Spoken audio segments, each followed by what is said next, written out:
Congress party అలవికాని హామీలిచ్చి అధికారంలోకి వచ్చిందని BRS working president KTR అన్నారు. రేవంత్ 6 గ్యారంటీల్లో 5 అమలు చేస్తున్నామని హోర్డింగ్ పెట్టారని మండిపడ్డారు. బీజేపీ రాష్ట్రానికి ఇచ్చింది ఏమీ లేదని, నమో అంటే మోదీ కాదు మోసమని కేటీఆర్ ఎద్దేవా చేశారు. నరేంద్ర మోడీ కాదు, నమో అంటే నమ్మిచ్చి మోసం చేసేవాడు. ఏం చేసినాడు నరేంద్ర మోడీ? 2014 నుంచి 24 వరకు 10 ఏళ్ల పాటు మన హైదరాబాద్ నగరానికి ₹1 సాయం చేయలేదు. నేను అడిగిన మోడీ గారిని, అయ్యా మోడీ గారు, మా దగ్గర ITIR మంజూరైంది ఇదివరకు, దాన్ని దయచేసి శాంక్షన్ చేసి కొన్ని డబ్బులు ఇవ్వండి అని అడిగిన. ₹1 సాయం చేయలేదు.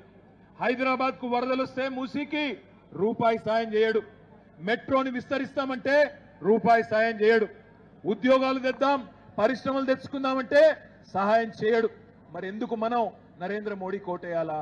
ఇవాళ బీజేపీ వాళ్ళు ఏమడుగుతున్నారు, ఏమంటున్నారు? మీకు ఎందుకు వేయాలయ్యా ఓటు? ఒక్క కారణం చెప్పండి అంటే ఒకటి చెప్తారు. రాముడికి గుడి కట్టించినాం కాబట్టి మా కోటేయండి అంటారు. గుడి కట్టించడం ఒక్కటే కారణమైతే కేసీఆర్ కట్టియలేదా? యాదగిరిగుట్టలో అద్భుతమైన ఆలయం కట్టలేదా?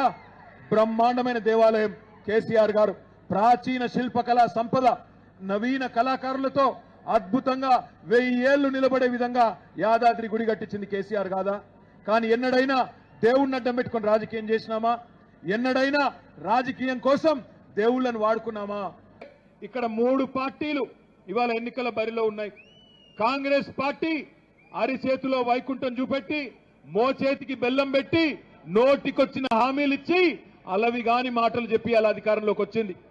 ఫ్రీ బస్ అన్నారు, తులం బంగారం ఇస్తామన్నారు, నెలకు 2500, పెద్ద మనుషులుంటే 4000, ఆడపిల్లలకు స్కూటీలు వచ్చినాయా? ఇవన్నీ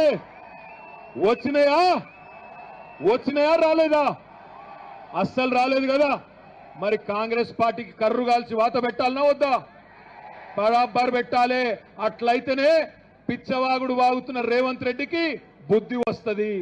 అదే విధంగా మరొక పార్టీ భారతీయ జనతా పార్టీ 10 ఏళ్ల నుంచి కథలు చెప్తూ నడిపిస్తా ఉన్నాడు బడాబాయ్. ఏం చెప్తున్నాడు? భాइयों बहनों मित्रों, आप सब लोग जन धन खाता खोलो, मैं धन 15 लाख डाल देता हूं అన్నాడా? పడ్డాయా 15 లాఖు? ఎవడికి రాలేదు. దేశంలో 15 లాఖ రాలేదు. 2 కోట్ల ఉద్యోగాలు అన్నాడు, అది రాలేదు. బుల్లెట్ రైళ్లు అన్నాడు, రైళ్లు రాలేదు. రైతు ఆదాయం డబల్ అన్నాడు, ఏది రాలేదు.